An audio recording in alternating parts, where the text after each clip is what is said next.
Uh, so Frank, there was something that we kind of discussed before that I wanted to just lay out on the table here. Mm-hmm.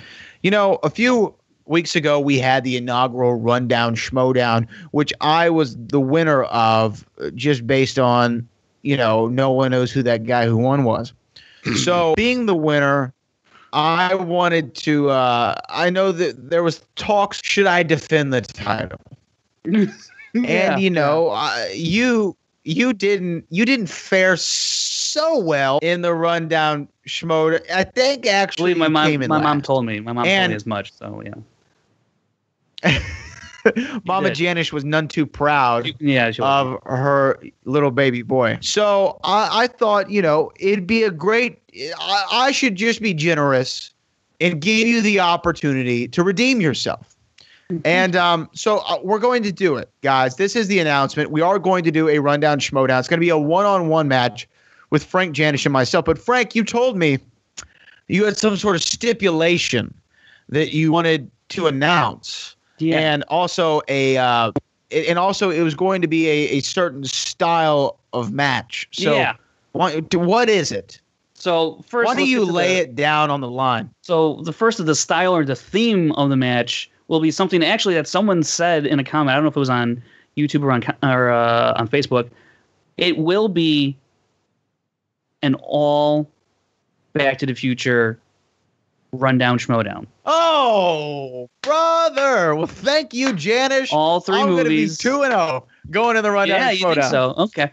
All three movies. I said, you know what? Because we can't do Star Wars because I would just crush Brad.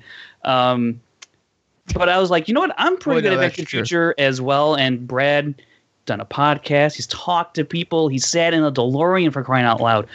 He went to the damn factory. So I was like, you know what? These are all facts. Back to the Future. I'll take him on in Back to the Future, and I'll do that, and I'll get a W that way. That's what I'll do. But the stipulation is this: the loser is going to have something done to their Twitter account, which means the winner will get to decide what their Twitter name says for 2 weeks. We're not going to change the handle. Not going to change the handle. Just the name. Interesting. So, like, on my Twitter, it says Frank Janisch at FrankieJ29. If in some weird world I lost, you get to change it from Frank Janisch to whatever you want for 2 weeks. And it's got to stay there for 2 weeks. Just a small little fun stipulation. Yeah. Interesting. Well, Frank Janisch, to no surprise of anyone watching this right now, I accept. Oh, okay, and it's going to be my pleasure whooping your ass in Back to the Future, which is, you know, just my, what would you call it, strong suit in all movies. So it's going to be fun, Janisch, and I'm looking forward to it. The date is to be announced. Yeah. And more information will be coming. But I am going to defend the Rundown Schmoedown Championship belt, which, of course, I won in the first Rundown Schmoedown against Frank Janisch in Back to the Future. I'm just really nervous. I'm just really nervous about winning. You know, it's just like how you're going to feel. Then you got to go back to your Back to the Future podcast, say you lost. And it's like I'm nervous for you. Or I'm nervous for me for winning and nervous for you having to say that stuff. So it's just... Well, all right, Janisch, you know what? You sound a little cocky there. So we're going to end it there. Back to the Future, Rundown Schmoedown, going down. Jenga Janisch, me, BG, Brad to the Future, is going to layeth the smacketh down on Janisch's candy you-know-what. I love candy.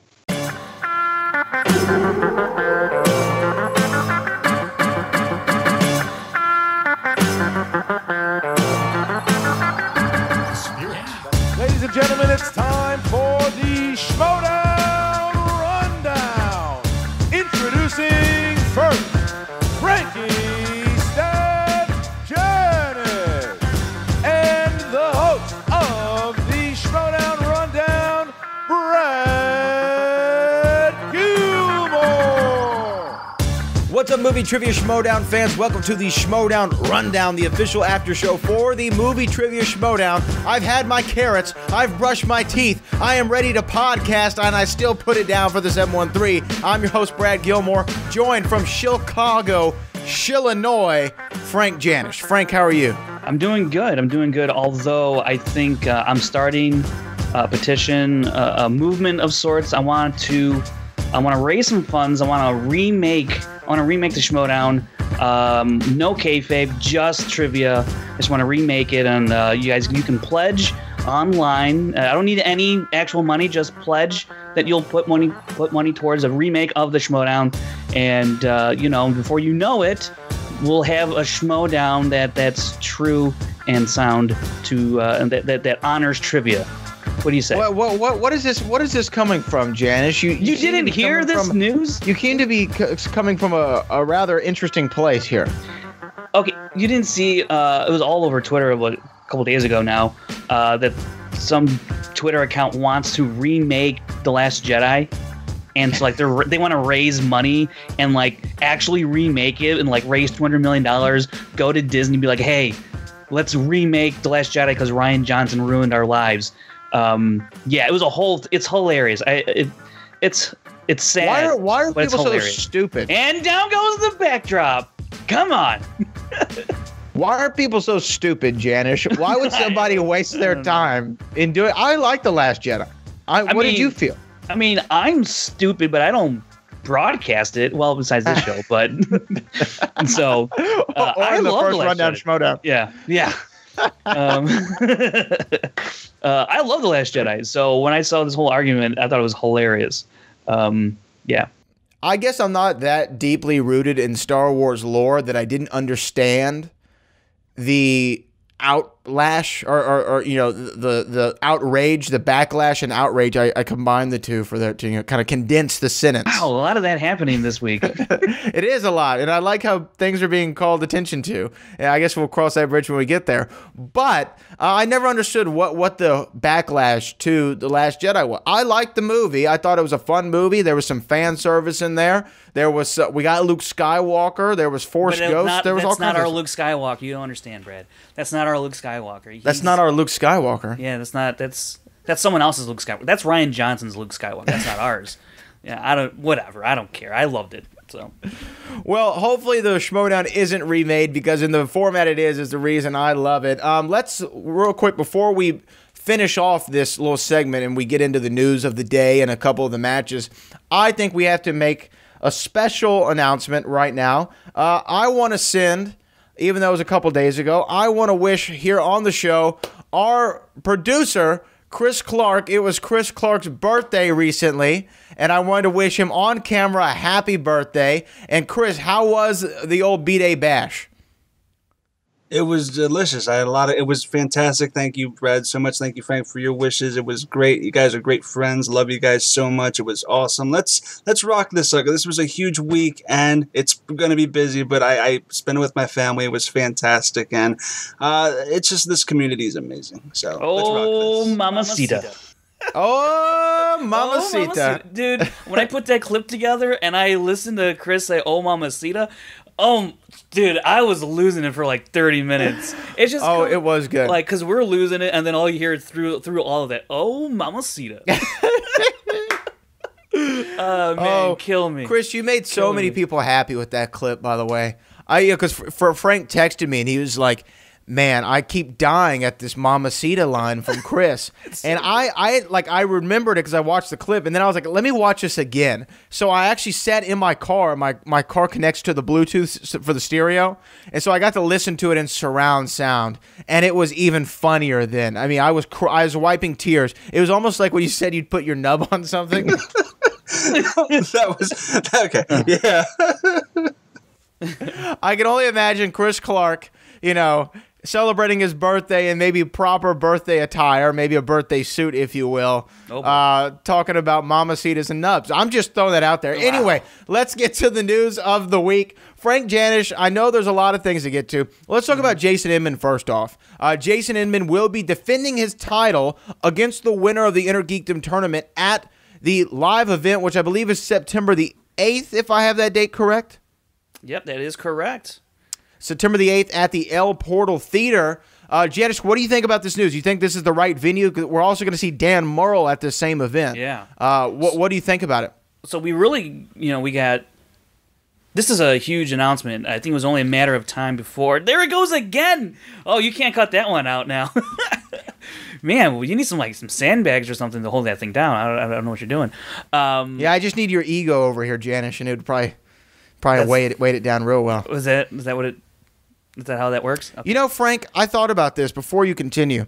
Mm-hmm. If I only had 1 hour to live on this planet, 1 hour, I would spend it listening to you.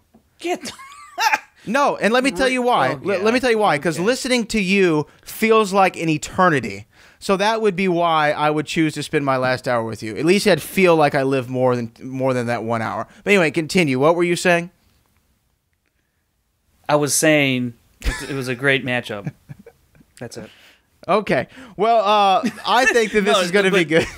But no, but seriously, when Christian announced that that he was to be playing for the title at the live event, I think it was only a matter of time before we got a title match at a live event, and now that's going to be an Inner Geekdom title match. I think it's really great. I know a lot of people would probably prefer a title in the singles or teams, but Inner Geekdom, I think that's going to be amazing, because I would like to think you're going to see either Mike Kalinowski or Rachel Cushing in that chair.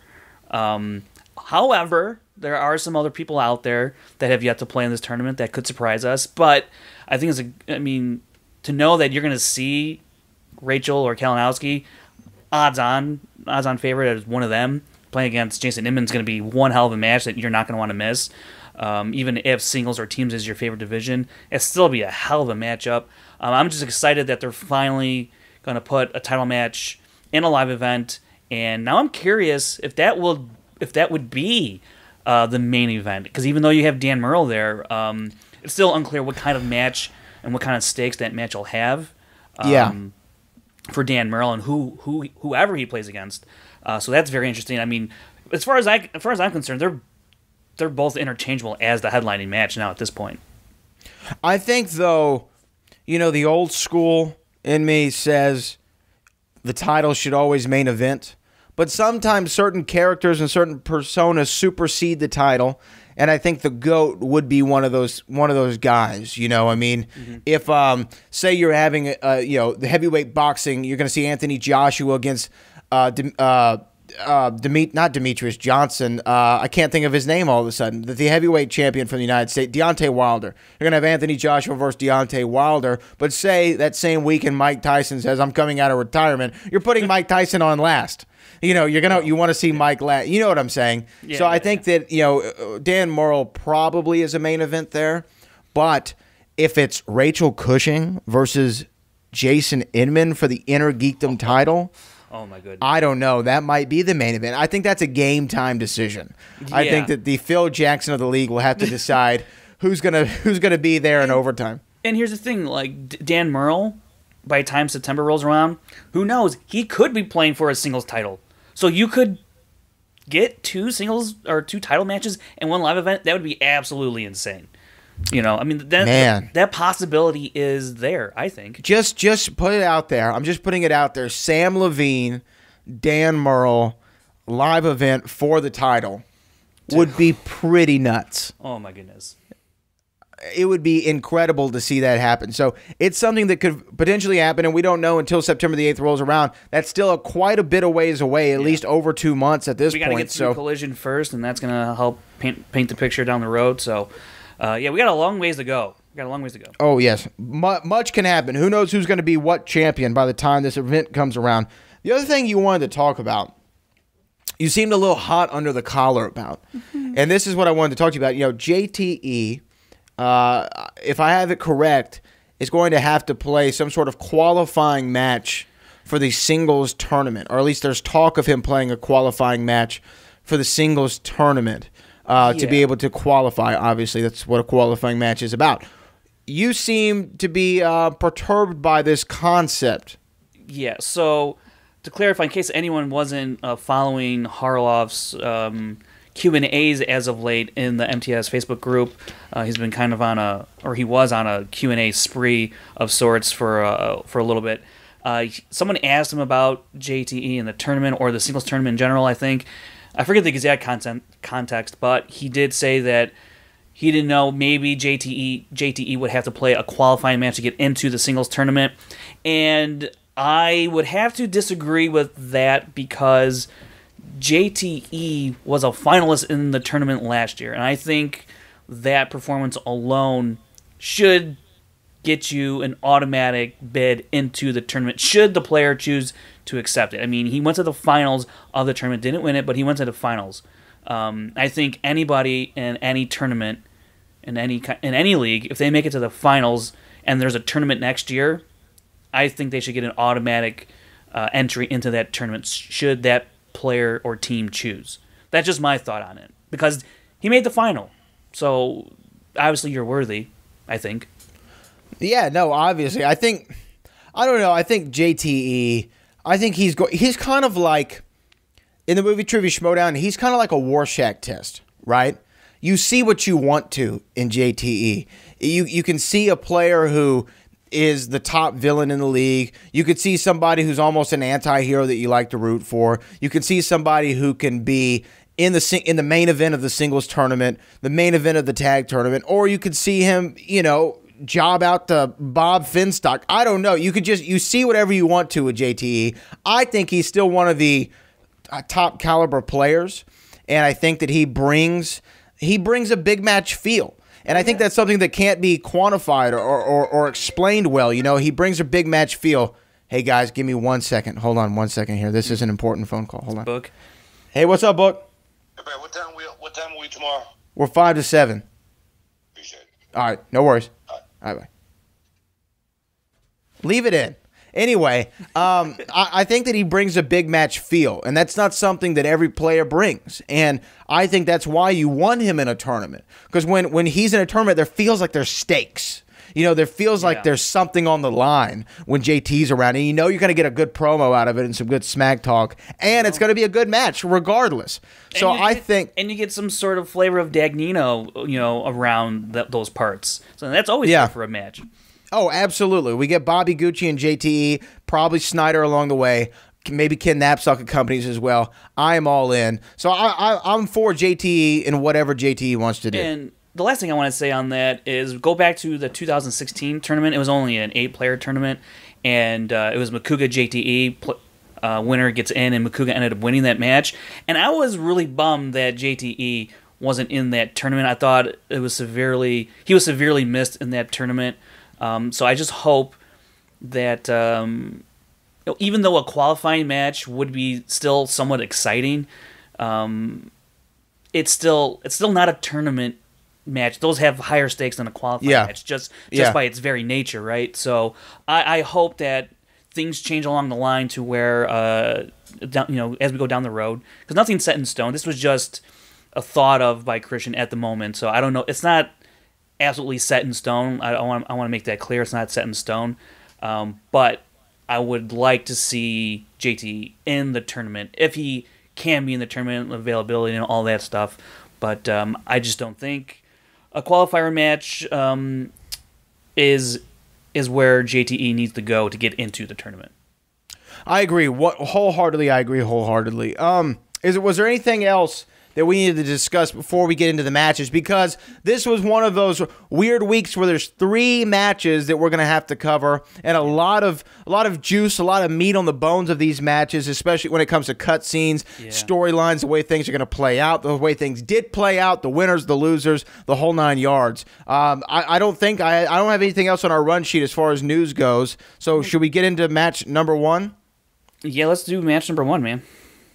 Match number 1, we got to see Eric Zipper and the answer man, Mike Carlson. Of course, we saw Eric Zipper before. He is a member of a team that has picked up a lot of steam, Frank. What was your thoughts about Eric Zipper going in here, singles division, Inner Geekdom division, going at it without his tag team partner?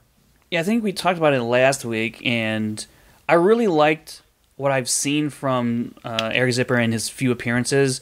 The 2-team matches, his little run in Free For All, and just talking to the guy personally, I've had the opportunity. He really enjoys the Schmoedown and wants to excel here, and for him to enter into Inner Geekdom is a is a new avenue for him to pursue in the Schmoedown and really showcase more of his skill set outside of the team league where it's not geek based, right? So I thought this guy could really put up a good fight. I was expecting him to put up a good fight, and that's exactly what we got here. And real quick about Carlson, I did not really know much what to expect from him. I know he had an average debut in that 5-way, and I thought maybe if things go a little more his way in the match, we could see some exciting stuff. But we'll get into that as we go by round.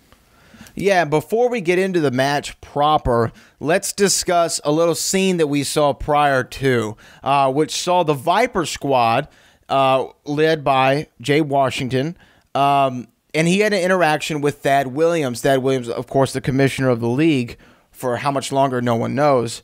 We still don't know what Kalinowski has on him, but we saw him tell the Viper Squad that, hey, Stacey Howard, I know you've been wanting a match. I'm going to give it to you. You got a match. But it's going to be against the android, and that's not it, Frank. What did he go on to reveal to the Viper Squad? Yeah, so Stacey is fighting android, and then he goes to Janine's like, yeah, you're also in Collision. And Jay's like, all right, that's what I'm talking about. And he's like, and you're playing the android, Mark Andreyko. And now they're like, what? It's like, yeah, hooray, triple threat match. And it's just, confusion on the Viper Squad side of things. And then we've later, Thad leaves. He's like, yay, everything's good. Try not to deal with all of that. And Viper Squad goes after Thad. And who do we see lurking in the background? None other than the killer, Mike Kalinowski, doing his devious ways as of right now. So also, I just need to say too, this is probably my favorite cutscene I've seen Jay cut. He was awesome in this scene. When he goes, when Thad announces that Janine's also in the Collision, and he's like, "That's what I'm talking about." Just like the way he delivered that, and just the way he played the rest of the scene. About they deserve to be in the first live event or both live events, and they weren't in it, and he they're not getting their due, their respect that they deserve in the league, and I just love the way he played that scene. And do you think that's a legitimate gripe by Jay Washington? But the live events, no. no, right? But like as their manager, you should feel that way, but. In my opinion, I think they had very, very worthy matches in those live events. This is like not really directed toward Jay at all, but I think like the make of a good heel promo, right? Especially in wrestling, but even in the Schmoedown, is where it's rooted in truth, right? Oh yeah, like sure where know, I mean, like some of the things that we've seen Mike Kalinowski do as of late, like they feel like they're rooted in fact, in truth. Yeah. Mm-hmm. And sometimes when you speak a little too ridiculously, you lose that credibility as a heel to where, God, I hate that guy, but he's right. There's not that quality. And that was the one thing. I was like, I like the cutscene. I think Jay is phenomenal on the microphone. But I mean, he's probably he might be top 3 in the league as far as on the mic skills comes. But I just wish it would be more like fact-based, because you can come off as a crybaby. Brad, I'm going to say some stuff here, and I hope Jay's not listening to this, because there's not a lot of good facts for Jay to go off of. Well, he plays well in Intergeekdom, even when he doesn't win. He plays well. Stacey Howard beat Mark Ellis. Janine the Machine, Bonnie Somerville, and who'd she just beat recently? Who are you talking about? Janine the Machine. Oh, Emma. Yeah, she beat Emma Fife. Look at the only great win, the only really good win here in the whole Viper Squad. This is just my opinion. The only good win here is when Stacey beat Ellis. Okay, that's it. It's your opinion, brother. It is. And while they did, you can make the argument, and I've seen Janine in the Facebook group say, hey, I answered the questions. You certainly did. But you didn't have to answer as many as maybe you would have needed against higher caliber players. You still answered what was in front of you, and you won the match. And because you are a good player, you should have won those matches, and you did. So I'm not saying you're a bad player. I'm just saying the level at which they've competed in the past does not lead me to believe that they can hang with Snyder or Bibiani or Roca.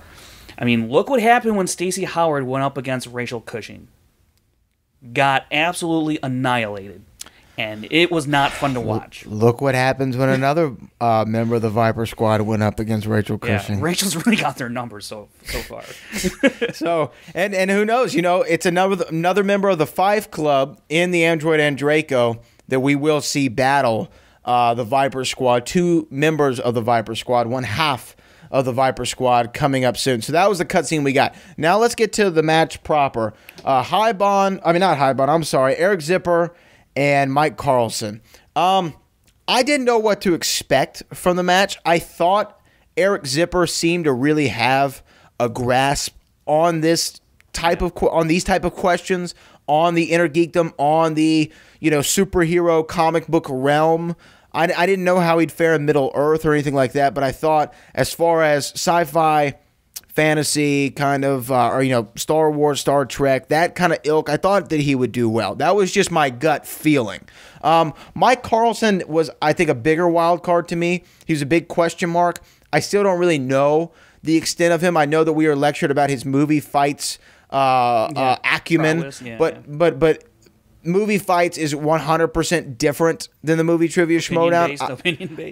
It's not even. They're really, to be honest with you, they're not comparable. They're not comparable at all.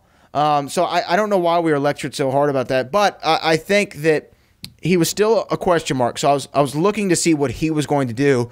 My gut told me Eric Zipper going into this match. But let's talk about it. How did you think round 1 played out?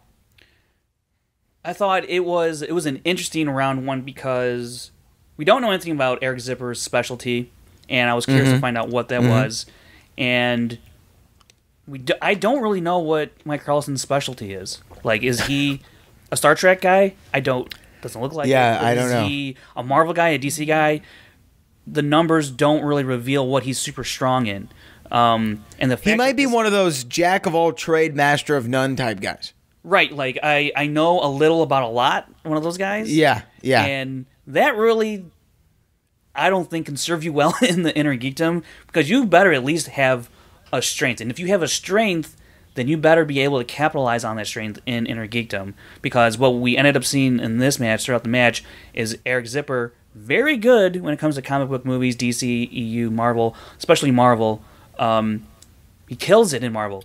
And that can win you matches like it did here. But this first round, with it being tied up at 5, I thought that it's you got half of your available points, but it was so that like the level of competition wasn't there, but it's still an entertaining match because it's a close score, and now anything can still happen in the second round. Yeah, absolutely. I thought though that early on in this round, I felt like we were getting a sense of Eric Zipper as a player. Mm-hmm. You could really see the questions that he knew off top. And what a new thing that I've begun looking at during these matches, and we'll kind of get to this in the Kalinowski match especially, is how rapidly they write their answers after the question is asked. How certain they are. Because that also will, it's a small little indicator about their strengths and weaknesses. It's not always, I happen to know this answer off top. It's if you see a pattern where they don't do this, if they do this during DC's probably not their specialty, but if they're writing when it comes to MCU, you're like, okay, I think I see where they lean toward it. And I thought we were kind of getting a sense of Eric Zipper where he would lean toward. I think we saw MCU seems like what he likes there, and that plays out in the second round, of course.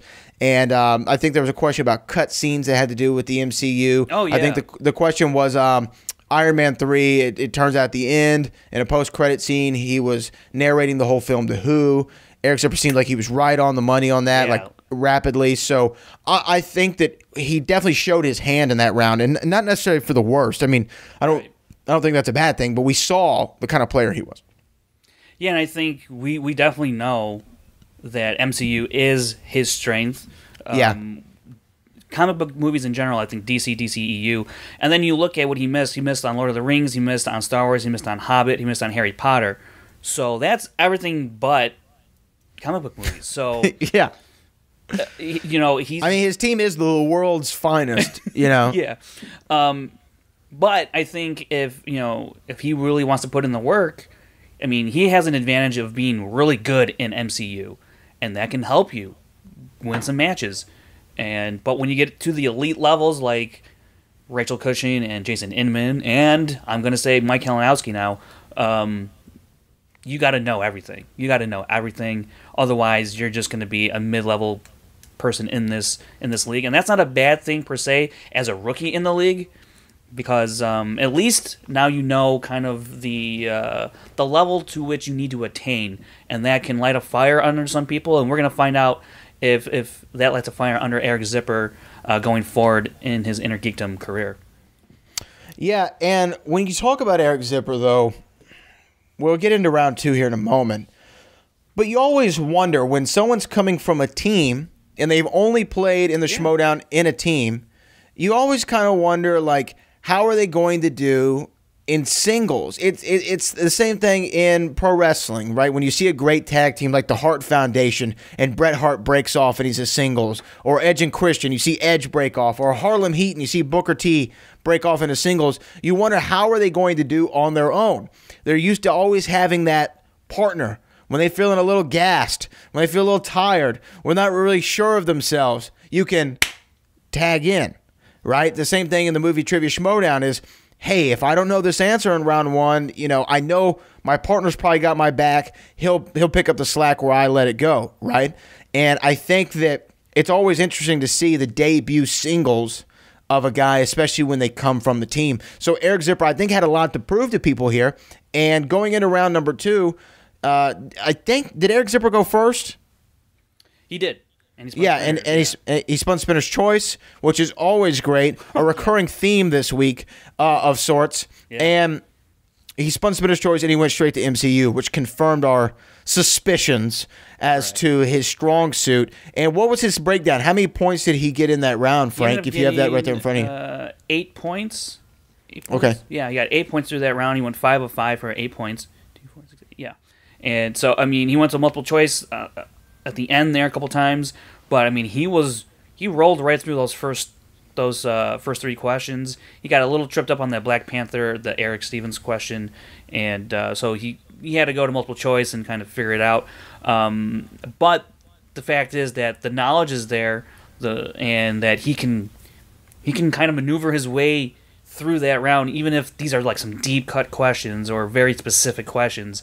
He knows enough to get in there and pull out a right answer, which is still impressive because let me touch back on your thought on going from teams to singles. I think that's very true when you go from teams to the singles league. I think it's a little bit different when you go to Inner Geekdom.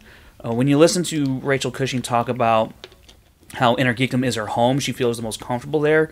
I think because she did have some hesitation going from teams to straight up singles because without Ken there and all that. But Inner Geekdom, she knows those categories so well that she's more comfortable there naturally. And I think maybe that's part of the case with Eric Zipper going from teams to Inner Geekdom. He knows he can rely on MCU, and that can be a crutch of his. So it's not like he's going to be asked, who's the director of some 1952 indie film or whatever, Yeah. Or it can be very intimidating. This Inner Geekdom, as we've said before, it's a set criteria. He has a good grasp on comic book movies, it looks like. So maybe it's not as big of a jump from teams to Inner Geekdom as it is from teams to singles. Yeah, that makes more sense. I haven't thought about the angle of the Inner Geekdom league, but interesting point there, Janisch. Let's talk about Carlson, though. The Answer Man. Answer Man goes and spins what, Janisch? He gets Heroes first, and I thought they were going to make the joke that, like, hey, do you want to stand up there long enough to become the villain? So, spin the villain. So, but I don't know, Maybe it's a good thing they didn't make that joke, because that's actually pretty horrible. But he gets Star Trek in the end, and Star Trek has really sunk some people, most notably Jared Haibon. He seemed okay with Star Trek. Wasn't the happiest with it, but he seemed okay, and he did all right. He got 6 points. I think out of all the Inner Geekdom categories, Star Trek and like Lord of the Rings. To me, it's Star Wars though has, I don't know, a lot of the, like, Star Wars has recent films. A lot of people have gone back and looked at the lore of Star Wars. There's less films to look at. There's more quality films to look at compared to Star Trek. Star Trek is an interesting franchise, and I don't think, and I could be way off on this, but I don't think, at least comparatively speaking, to the MCU, DC movies, and to Star Wars, there's not as big of a fan base.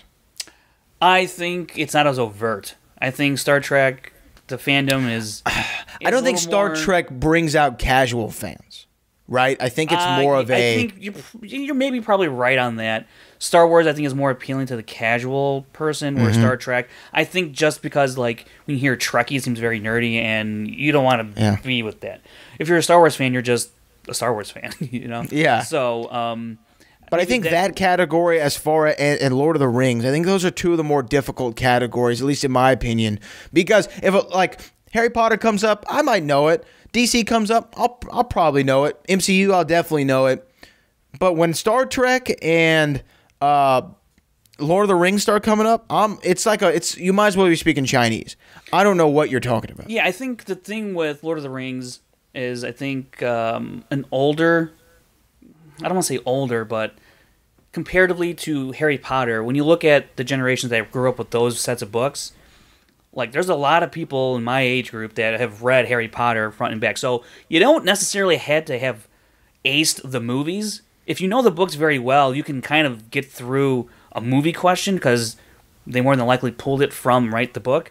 Lord of the Rings, yes, it's a popular book series, but I think more people from our generation have read Harry Potter more than they've read Lord of the Rings. So you can't go back on that book knowledge to get you through some movie trivia. Whereas if you just study the movies of Lord of the Rings, there's a lot in there that they could pull. And it's kind of like Star Wars, where there's like this little minute detail that if you're not really in it, and you get asked a really deep cut question, you're gonna struggle in Lord of the Rings, I think. Absolutely. This reminds me of a of a quick anecdote. When I was a young lad, around probably 11 or 12, I think it wasn't long after the first Lord of the Rings movie came out, Fellowship of the Ring, or maybe Two Towers was out. I don't really remember the years that well, but I was younger, and I went to the store. I'm sure they're all around the country. It's called Sam's Club. It's like a Costco kind of place. Yeah, we got them. Yeah, we got them. Okay, so I went to Sam's Club, and there was like right by the checkout counter, there was like the stack, and it said the Lord of the Rings box set. And I'm like, oh, cool. I want to own these on DVD. So I begged my mom, hey, Mom, please get this for me. I want to look at it. I love these movies. I saw it like maybe once in the theater, and I think I fell asleep. But I wanted to see it again. So I go to her, and I beg and beg and beg. And then she buys them for me. I get home. I tear all the plastic off, all the shrink wrap. And it was the damn book series. And it was like they were on book, and it wasn't the film. Was it like an audiobook? No, it wasn't audiobook. It was books? like actual books in a box set. And Chris Clark, be prepared to bleep me here, because I started to read it, and then I said, what the hell is this shit? It was the worst reading experience of my life. I don't like the books.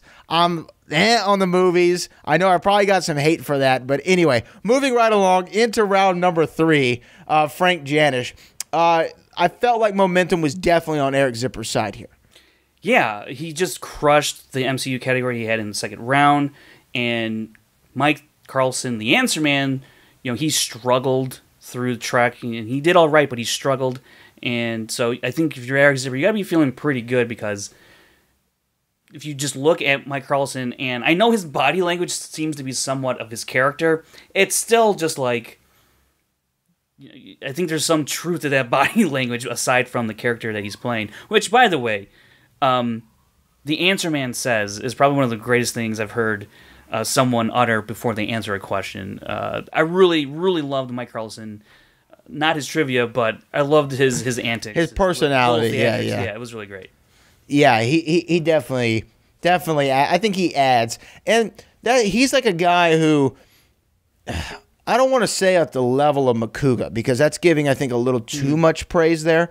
But I like certain personalities in matches because they make them fun and they make them entertaining. And I think Mike Carlson, where he may lack in trivia ability, movie trivia knowledge ability, to play the game, he well then more than makes up for with his demeanor and his antics, as you said before. So I'm a Mike Carlson fan. Did you make up a trivability? Is that a word? Did you make? Did I say? Word? Did I say trivability? Trivability. I think that's a new word. Did I really say that? I think it's a new trivability. I like it.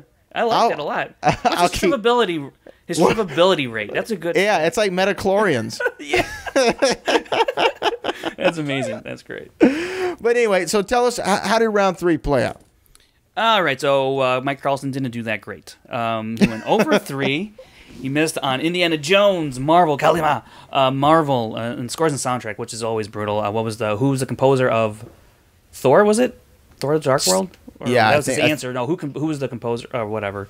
It was a brutal one of those. Yeah, and then he went 0 for 3 on that one. Didn't make Zipper work in the third round. So it remains to be seen what Eric can do in a third round situation.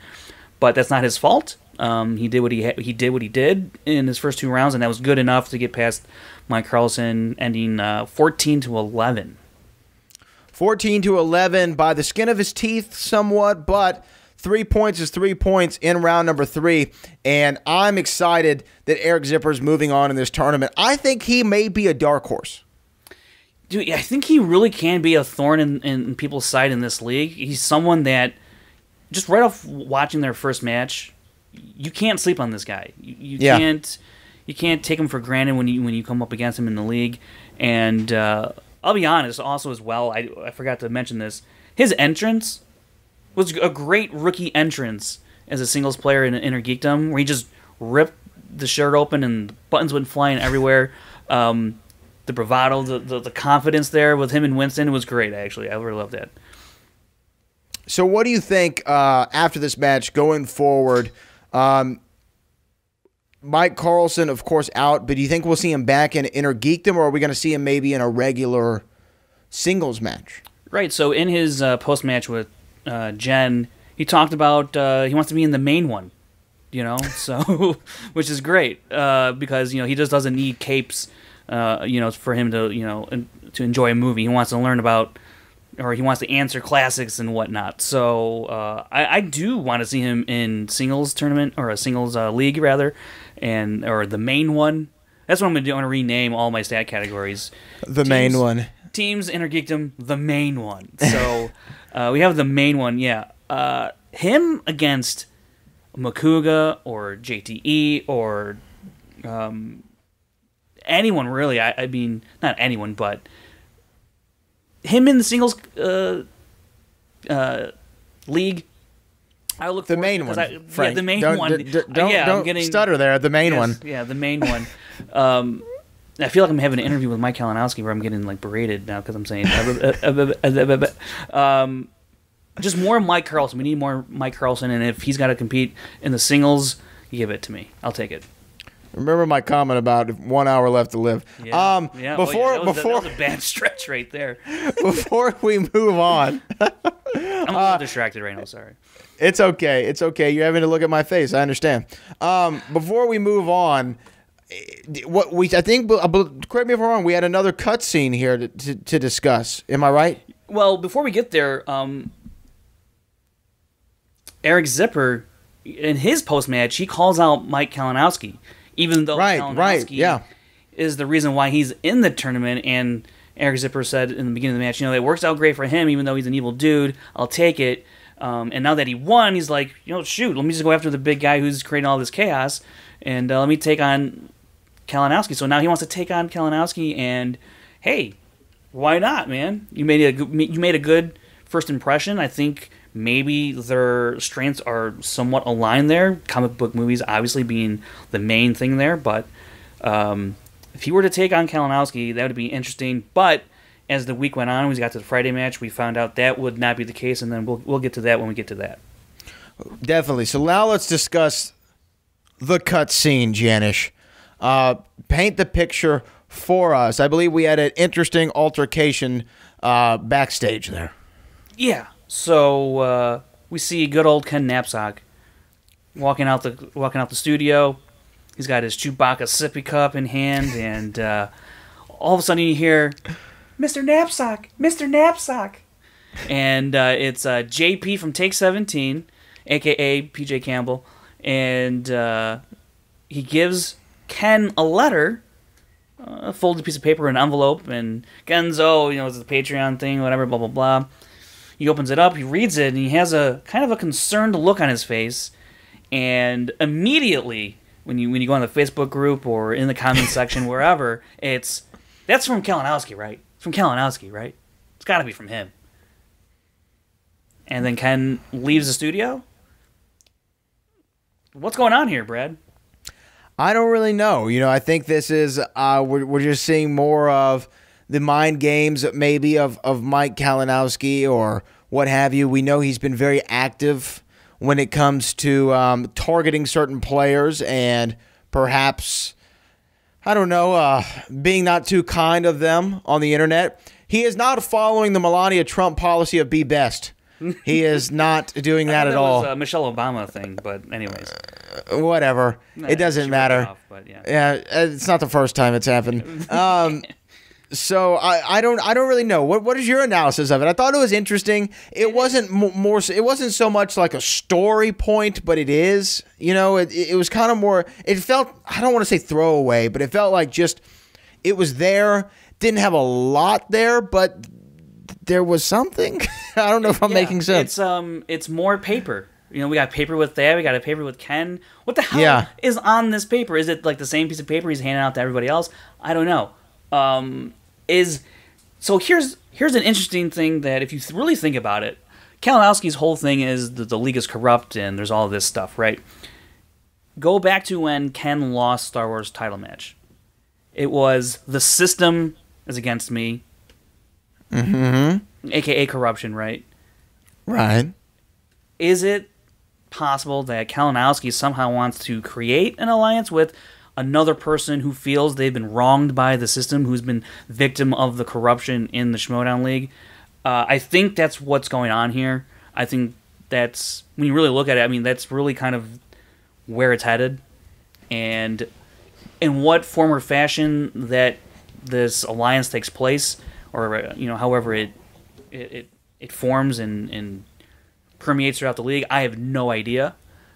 Which is the great part about it, because if I knew, then it'd be crappy storytelling if I could tell where this is actually going, But I think I have enough information from previous events and matches and whatnot, previous cutscenes, and to put it together saying, Kalinowski feels he's been wronged, or the system is corrupt.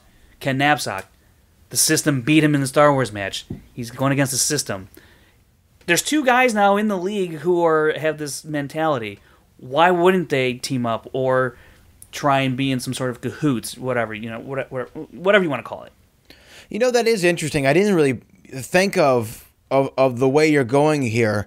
In the movie Trivia Schmoedown, obviously a lot of it mirrors wrestling, right? Mm-hmm. This is why I came even on and became interested, is because it had a lot of wrestling elements. We've seen some factions and characters and even events mirror that in the world of pro wrestling. We've seen the Four Horsemen. We've seen the Lion's Den, which are kind of like the heels that you kind of like, even though they're heels, because they're just so good, kind of like a DX maybe. Right. And the one thing, though, they haven't mirrored over, Collision's kind of like SummerSlam, Spectacular's like WrestleMania, Free-for-all's like Royal Rumble. But the thing that we haven't really seen is the Movie Trivia Schmoedown version of 3 letters. The N, for life, right? We haven't seen that. And I think Corruption could be that faction. It could be the faction that is going to rival. Can you give me a little history lesson on what the NWO actually was all about? So the NWO was essentially, for those who don't know, an organization of the wrestlers who it was kind of an almost a separate company operating within WCW, which was an old wrestling promotion called World Championship Wrestling. And the NWO was, a bunch of outsiders who felt like they were felt like they were wrong, but they just felt like they deserved it all. Felt like they needed more. So they took things. They made things happen. They blackmailed. They bullied. They did whatever they needed to do. They assaulted. They beat down. They did whatever they needed to do to remain on top and to get to the top. And it was Hulk Hogan, Kevin Nash, Scott Hall. Later, others joined, and it became a big thing. So big, in fact, that they took over the entire show. They had their own events. They had their own pay-per-view. They had their own television, and they made it happen. And I think the NWO, we could be seeing it reincarnated in the movie Trivia Schmoedown as Corruption. I think that this is a possibility. So if we're to go on that premise, and is it possible, I suppose, that we would have some sort of split within the league where people are taking sides? Yeah. Kalinowski and let's say Ken Knapsack are leading this one side, and then you got Thad and whoever else, the Five Club, let's say, on that side of things. And now you have two different. You have a singles league, but now it's singles league and singles corruption, team corruption, inner geekdom corruption. Oh my goodness! You know what I would love more than anything, and Christian might end up using this idea, and I hope that he does. I would love more than anything for Mike Kalinowski to win this whole tournament, go on to beat Jason Inman. Oh my goodness! And then take the belt and with some red spray paint KO over the title. Oh, you know how goodness. Amazing that would be? I'm actually kind of really sold on Corruption. All of a sudden, I've really talked myself into something here.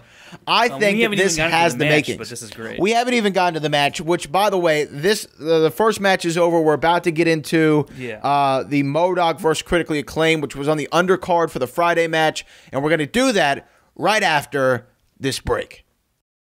This is the movie Trivia Schmoedown, which means luck plays a role and you have to roll with it and you can't get upset with yourself. And I'm, very good at getting upset with myself, but I just couldn't let that happen in that moment. We all have to deal with that noise, as you say, and everybody does it differently. I want to think that I'm doing better each match I do and each match I play. I'm not sure yet if I'm succeeding with that goal, but I also think the other thing to do is to remind yourself that this is for fun and this is a show, and win or lose, for me personally, it's a win because I am doing something I never thought I would do. I'm not a pundit. I'm not a YouTube personality. I'm not an on-camera personality. So for me to even be out there is kind of a win for me. And the fact that I'm doing well with it and I'm meeting all these incredible people with it and that I have fans, which is a new concept for me, it's all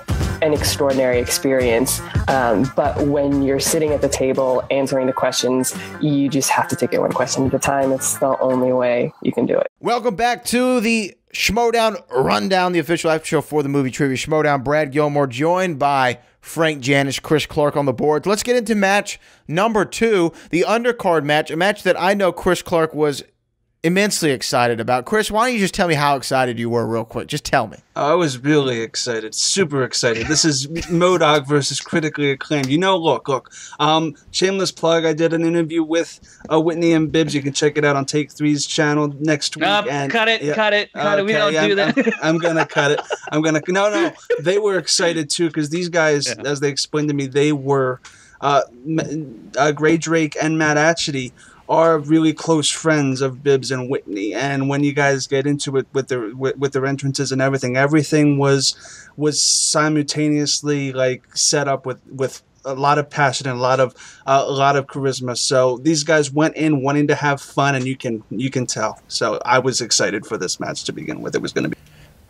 Oh, you know what? I was excited for it too, because I think MODOK always brings a nice entertainment level. And I'm going to talk about their level of play here in a moment. But I think that they always bring a real nice entertainment value. Of course, I loved when they were Doc Brown and Marty McFly. I always loved their costumage. And this time around, Frank Janisch, we saw an interesting occurrence. We saw both teams make costumed entrances as movie characters, as we've seen these teams do before. But this time around, they were the same characters from the same movies. Yeah, the first of its kind, I believe. And we had tandem characters going on. We had Bill and Ted in stereo on the Movie Trivia Schmoedown. I love this entrance. It's really great. And, they definitely coordinated big time, because everything matched. What was it, the wigs or the shirts, whatnot? I mean, they made sure. I was actually there the day they shot this, and Gray came in, and she had a package from the mail with the Van Halen shirts. They wanted, they were, making sure that they had the same matching shirts. So when you hear Chris Clark say that they're close friends, I mean, they have to be if you're going to coordinate this closely for an entrance and all this theatrics going on here. So it's a lot of fun, and I like when you have entrances that are I guess combined forces. We saw that with Ellis and the whole Stacey Howard thing, and killing the baby carrots and all that. I like that kind of stuff, or even like when Real Rejects would come out or 6 Degrees, back then would kind of team up with Real Rejects and whatnot, and it's always fun to see kind of a more than let's just walk out and wave and all that stuff and shout into the camera, which is fine and all, but it's nice to get some variety every once in a while. Yeah, absolutely. So I definitely love this tandem entrance. They're both Bill and Ted. Although I was a little confused when I was watching, especially in round number 1, because you had a Ted Bill, or whichever way it was, and I was like, wait a minute, who's on whose team? I don't understand. I'm watching from an iPhone. Somebody help me out here. They all look the same. But going into this match, I thought this was a mismatch. Really? I really did. And I'll tell you why. Critically Acclaimed,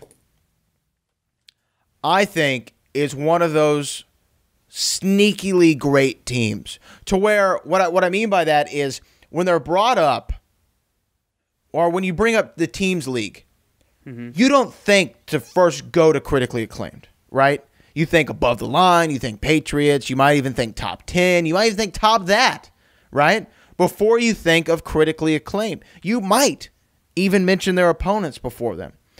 But I think they might be the most stacked team in the league, at least when it comes to the contenders. Maybe not so much above the line, but when it comes to the contenders in the league, I think that they've really got, in baseball, you want a 5-tool player, right? And sometimes if you're a team and you got 2 5-tool players on your team, you're doing really, really well. You might be a playoff contender. The Astros have 4, but that's neither here nor there. And I think Critically Acclaimed are 2 5-tool players ready to go at any and all times. And then I think MODOK is a team to where you have 1 5-tool player in Matt Atchity, and then you got a good closing pitcher in Gray Drake, but sometimes if her arm didn't have enough rest, or she didn't ice it properly the night before, you might be in a situation where you're up by 2, and the time the inning's over, she's got the bases loaded with their home run hitter on the plate, and you're a little bit nervous. And that's kind of what I think of MODOK. I think a lot of times they're put in the upper echelon, and yes, they are great. They are a great team, and they are great players. I'm not saying they're not. But when it comes to the 2 of them, right, the MODOK and then Critically Acclaimed, I think Critically Acclaimed is the better prepared team and the more evenly balanced team than MODOK. Am I completely off on that, Frank? No, and I understand why you think that way. I think critically acclaimed just hasn't had the opportunity to prove themselves on a wide scale. Unless you're like really big fans of them or really follow what they do, you're not really aware of their knowledge level in a general sense. So I think the larger Schmoedown community at large maybe feels like they're a good team, but they just don't know how good they can be. A, because they haven't had the opportunities to do that, and B, the teams that they've played and beaten. I mean, look, they played Only Stupid Answers and Superhero News. Those are their 2 prior wins, and then we all know they lost to Late to the Party in a crazy, crazy tournament match, right? Outside of those 3 matches, MODOK, really, outside of those previous 2 wins, MODOK is really the only true quality team outside of Late to the Party who, if they were more available, I think they'd be a pretty good team in the league. But since they're not here, it's kind of hard to include them in this conversation through no fault of their own. But the 2 wins, there's nothing really that impressive there between those 2 teams that they played. Although their performance is good, but there's nothing. But they haven't been tested with pressure or in pressure-packed situations, aside from the Late to the Party match, which they performed well. But you need to prove it more than once, in my eyes. And you go up against a team in MODOK, and they are a high-quality team. They've been here since the beginning of the team league in 2015. They know what it's all about. And this is the best team critically acclaimed has faced. And I think they got kind of let off the hook here a little bit. I have to give them credit for they answer what is in front of them. You can't deny that. But I just don't know yet, and this is through no fault of their own, I just don't know how they will actually handle high pressure packed situations when the match comes down to a 3 or a 5-pointer. Because all their wins now have come TKO. They haven't had to do jack squat in the 3rd round to earn a victory. To win. They've earned them, but to actually win it in a 3rd round scenario, they haven't done that. And so while they are very knowledgeable and they are a great team, a good team, they just haven't had the opportunity to do it. And I hope this is the start of a good run for them this year. Does that make sense? That's really long-winded, I think. Yeah. Well, once again, if I had 1 hour. Hey Chris, remember when he says, all that kayfabe stuff? There's a little bit of truth and all that. Yeah. Where it stems from a little bit of truth. You guys see what you're saying? Yeah. Mm-hmm. I don't blame him. Yeah. Let's talk about it though. As Frank sips from a glass that he stole from a restaurant. An aquarium, thank you. Oh, an aquarium. I'm sorry. Round number 1. Let's get straight into it. I thought that both teams, I mean, obviously they both came. I thought, okay, round 1, they seem like they're coming to play, but Great Drake doesn't seem like she's all there. No. This looked like a disaster the first 2 questions in. 2 questions in, I was about to hit pause. I was about to hit pause and just get the hell out, just get the hell out of there. And everyone misses the 3rd question, which is very rare. And then all of a sudden, MODOK hits. What was that? What was the animated question? What was it? Was it the Frozen question? No, that's in round 2. That was in round 2. Right. Oh. I don't remember off the top of my head. Whatever it was, I forget. MODOK hits it, but critically acclaimed, they both miss it. So now they're only down by 1, and it's just like a really back and forth. And it's Gray. She only got 2 points in the first round. And everybody else... was that her worst round ever? Was that her worst round ever? I think it's tied. It was one of them. Because I think she had a bad first round before. I just can't for the life of me remember. She's done this before. I don't think she's ever had 1 point. I think she scored... she did 2 one time before. I have to go back and look. Okay, but yeah, I just thought that she wasn't all the way there, and she's another person, right? Like we talked about Mike Carlson, where you just like kind of like personalities, right? And I like her. I think she brings a lot of character, a lot of charisma, a lot of persona there, but just not all the time does she come to play, you know? And I thought that this was one of the times where she just didn't seem like she was focused wholly. Yeah, on the match. I'm starting to think that with Gray, it's not that she doesn't know her stuff. I mean, she works for Rotten Tomatoes. You gotta know your stuff. Yeah, absolutely. I just think the recall, much like we talk about John Schnepp, is not as snappy as you would like it to be.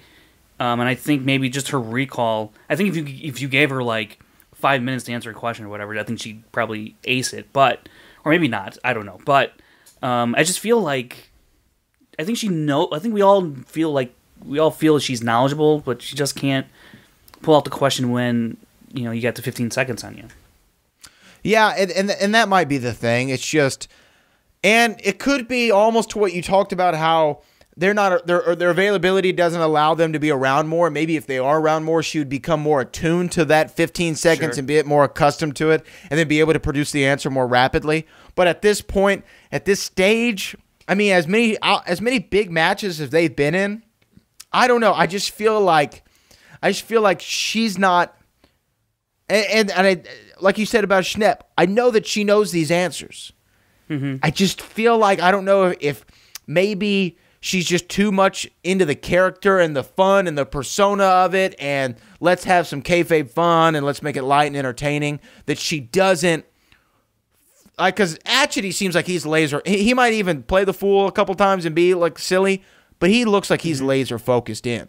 Like, I got to do this. This notion, this whole notion that we put on an act so it takes away from us concentrating on the match. I have a hard time buying into that. Really? Why? Do. Because it's not like. Are you thinking, like, in your mind when you're trying to recall an answer? Are you still in character recalling your information in your head? You're only really in character, and it's not that hard to talk like a bro, whatever, and say an answer. Like, I don't think it takes that much effort. I think I'm not saying that it does, and not to cut you off, but I'm not saying that it does. But I think when you're in that character mode, you're not thinking as the character, right? But you feel almost like a different person because you got this garb on. And I think you're more thinking of your performance as the character and not so much your performance in the game. You know what I mean? Like, if I'm out there and I'm doing the Macho Man Randy Savage, and I'm too hot to handle, I'm too cold to hold, I'm thinking about stuff that's going to pop the audience, right? Oh, what can I say that's going to make them laugh? Or what can I say that's going to get a reaction from the home viewer? Not so much like, what's the answer? And I think a lot of times when I went back to that, like, I'm tired of these stupid answers, like, on the board when you don't know the answer, the funny answer. I think that's sometimes the mentality, especially when you're in character. Like, well, if I don't know the answer, let me just, what can I say? And you use that 15 seconds to come up with a joke as opposed to coming up with an answer.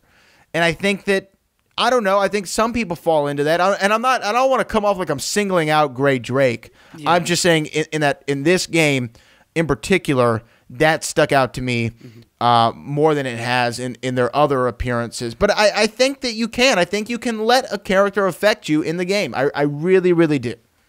I don't want, again, not to single out Gray, but I went back and looked at the other matches, and Gray Drake did have a 1-point first round when they played What the Flick. Again, those are friends of theirs. So, again, maybe that mentality of just let's go in and have a good time. Let's go in and have fun, keep it light. I mean, it's just like, if you knew the answer, you just say the answer. So it's like, maybe you're not really trying hard to recall. I don't know. I just really never, sometimes it's just you either know it or you don't, or it's you want to put the effort into trying to recall that information. And I think in this match, you could see Gray try and recall that information, and it just wasn't there for whatever reason. And I don't think it had anything to do with her thinking in the Bill and Ted mentality. That's just my opinion. Well, yeah. I mean, I agree with. I don't think she's thinking as Bill and Ted. I think that I don't know. Yeah. I think that it just could be a distraction, a small distraction that throws you off your game. I don't know. I could be completely wrong. I've never competed in the Movie Trivia Schmoedown. I don't even know why we're talking on the show. I don't even know how we're qualified. Moving right along, let's get into round number 2, because round number 2 was very interesting, Frank. Who spun first? It was critically acclaimed. It's critically acclaimed, okay. And they spun, of course, what, Janisch? They go Westerns and almost immediately, respin and they land on animated. Chris. Yes. How'd you feel when they landed on animated? Well, knowing that they on past B Movies podcast, they've done extensive episodes on animated franchises and stuff, I felt really, really confident. And then Whitney said the reindeer in Frozen was named Olaf, and it was, of course, Sven. I thought they were going to break up right there and then, Chris. I was like, this is the end. This is the end. They're breaking up. It's over. But I mean, they did respectively for a category that they didn't seem too thrilled about. So, I mean, it was enough for them to put pressure on MODOK, which I didn't think that by the end of round 2 that they would only have a 2-point deficit, which is super commendable. So, I mean, on both ends, both did really well in their respective categories, and critically acclaimed shouldn't be ashamed, and MODOK played to their heart's content and probably their best round of the game. Well, before we get to MODOK, I do want to say about that Frozen question. I thought this was the best example of why you utilize the time that you're given to answer the question, especially in teams, especially in round 2, to consult with your partner. Yeah. I think that it is so nuts that they both, because sometimes when they both know answers, like, and this is any team, a lot of times you see them go, just look at each other for a second. Like, we got the same answer, right? Like, we're thinking the same thing. Mm-hmm. Okay, yeah, cool. Yeah, Sven, right? And if had I don't think that it was. And I saw someone comment, and I think it was on Twitter. It might have been on the YouTube that critically acclaimed came off cocky in that moment. Oh my gosh! And really? I don't think that they came off cocky at all. Yeah, in that moment of all moments. That's the moment they singled out. But I don't think they come off cocky whatsoever. I think they come off as I don't know. I think Bibbs had so much faith in Whitney that he knew the answer, and he was like, "This is my partner. I trust him. I just trust that he's got the answer." And although that's beautiful on paper to trust your partner and to have faith and he's going to get the answer or she's going to get the answer, whoever. You still need to take the time to confirm. Well, Bibiani still didn't know the answer. I mean, I don't think. It didn't seem I don't know. He seemed like he did. Why would he defer then to Whitney? I don't know. Did he defer? Because to me, it looked like he was like, "You got it right." He knew Olaf was a snowman. He knew Olaf was a snowman. Yeah, but he told me he knew Olaf was a snowman. He wouldn't have guessed Olaf as the reindeer. So there was just a misconnect. To your point there, Brad, earlier about conferring with your teammate, had Bibiani went over to Whitney, and when he's like, "Oh, Olaf," Bibiani was like, "No, that's the snowman. That's not." Maybe we should go to multiple choice. Then you go to multiple choice, and then maybe you hear it and it clicks, and boom, you got yourself a point. But I just maybe also did Whitney mishear the question?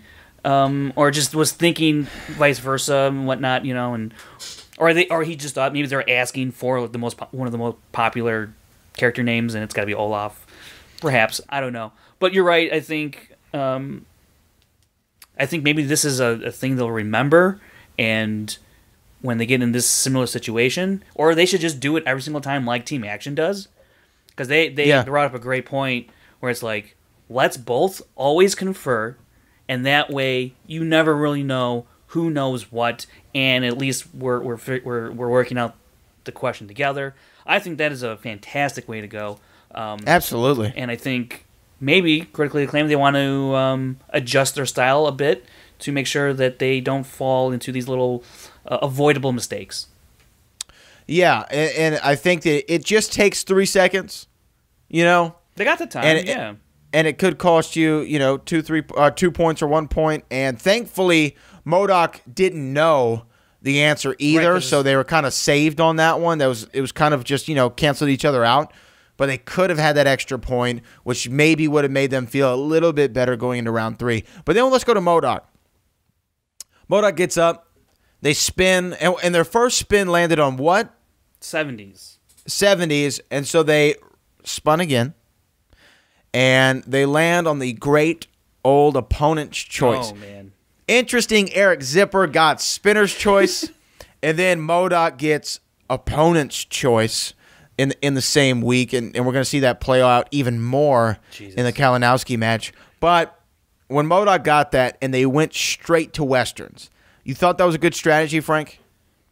I wasn't sure. I felt like that's probably a good move, because not many people, and Gray even speaks about this in her post-match, she goes, Matt had a great second round. Gray seemed pretty useless in that situation, through her own admission. Yeah, maybe she didn't use the word useless, but she was a spectator at that point, I guess.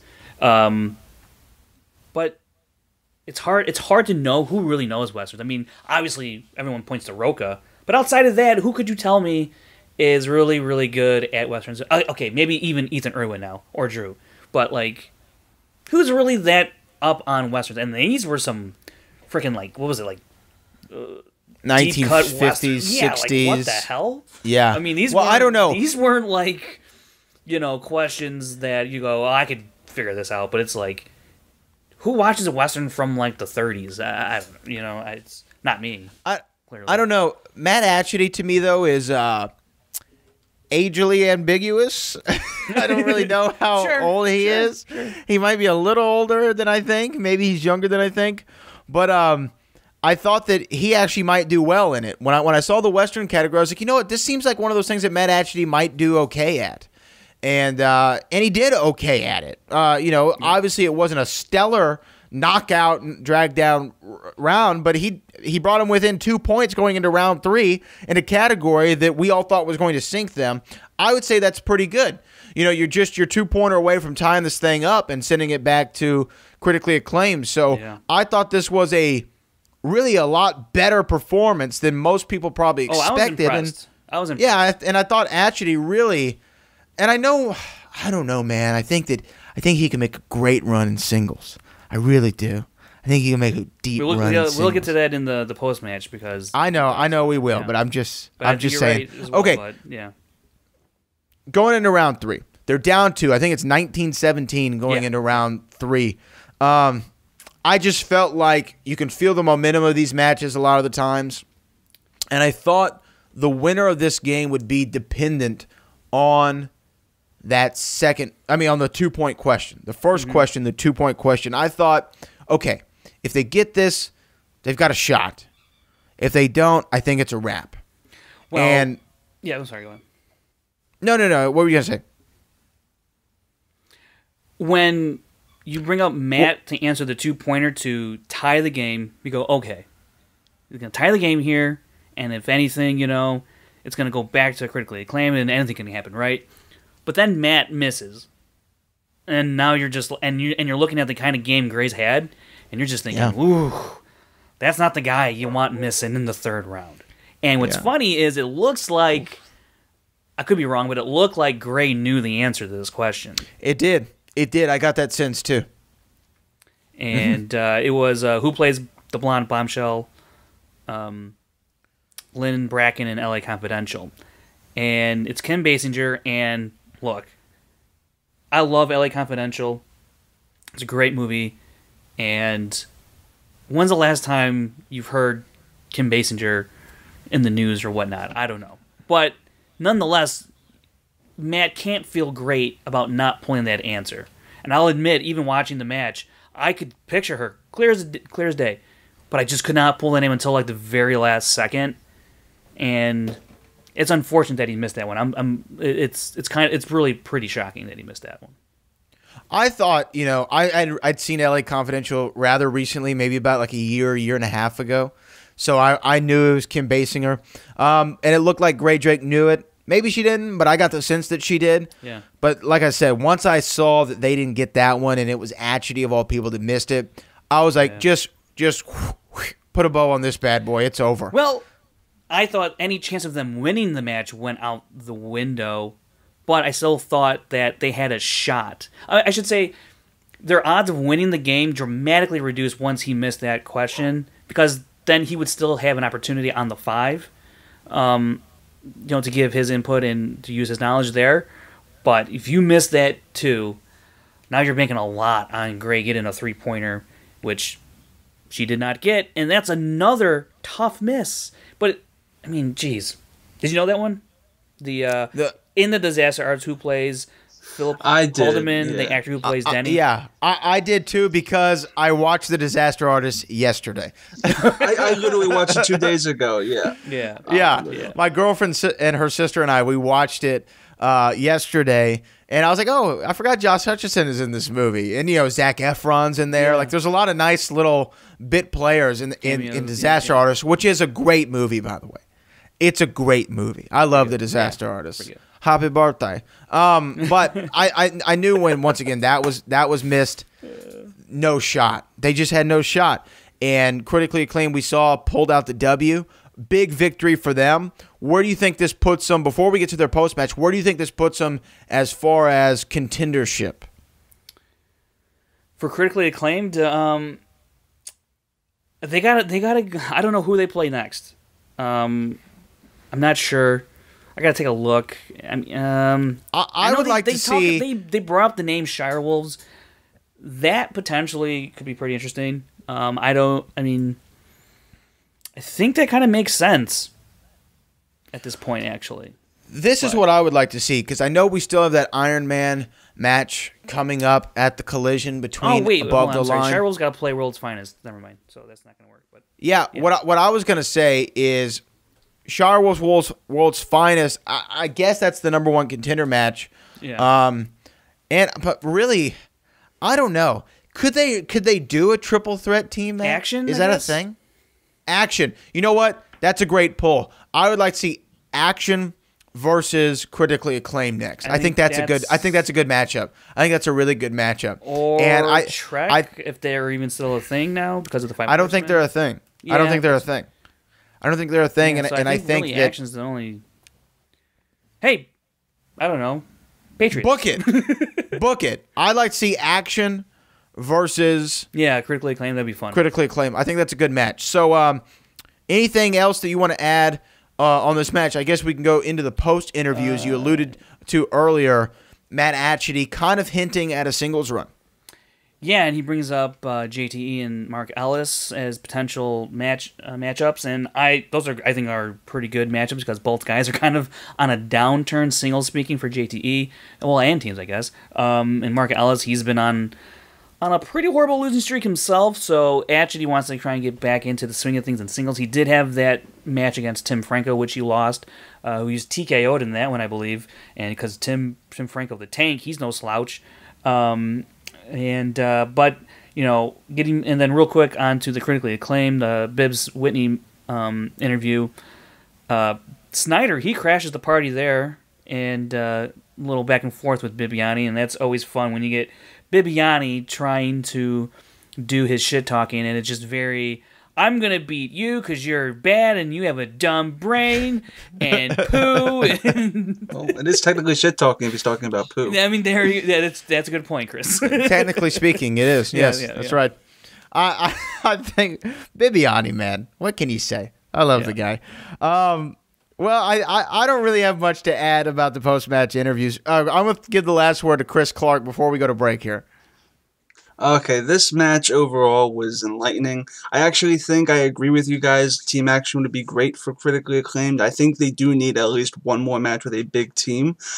We could possibly see John Roca versus Bibbs with top 10 versus critically acclaimed too. That could always be in the cards. I feel like they need at least one more match with a big name before they get into a contendership. That's me being objective for once. I completely forgot about top 10.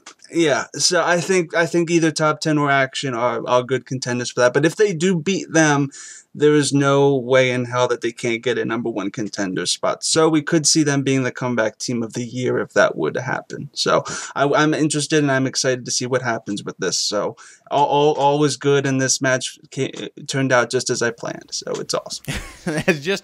just as he planned. Well, as we further figure out our plan to dominate the world, Pinky in the Brain, we're going to take a quick break, and we're going to be back to talk about KO Kalinowski and the Bachelor himself, Jared Haibon. We'll be back in a minute on the Schmoedown Rundown. What's up, everybody? It's your man, Brad Gilmore. I want to shout out one of our newest supporters, and that is Audible. Audible.com is home of hundreds of thousands. I'm not even joking. Hundreds of thousands of audiobooks, and they want to offer a special trial for you, the listeners of the Schmoedown Rundown. So it'll be a 30-day free trial. You get to download one audiobook that you get to keep forever. So whether you cancel it before the 30 days are up, or if you want to keep the service, it doesn't matter. You get to keep that audiobook forever.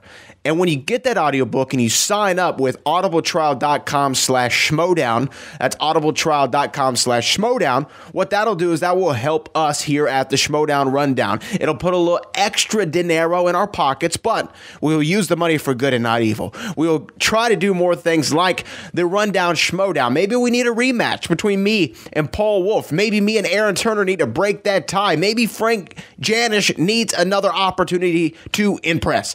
You can do that, and you can help us out with all kinds of production costs. We got to look out for our man, Chris Clark. So if you go to audibletrial.com/schmoedown right now, you will help us out. And look, I'm not just talking just to talk.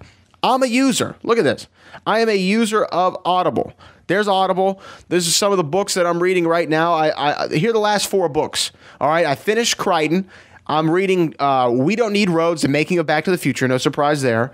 Seinfeldia, How a Show About Nothing Became the Biggest Show on Earth by Jennifer Armstrong. Catch Me If You Can by William Abagnale, which I think is a top 3 Spielberg movie, and I'm reading the book. And then The Disaster Artist by Greg Sestero.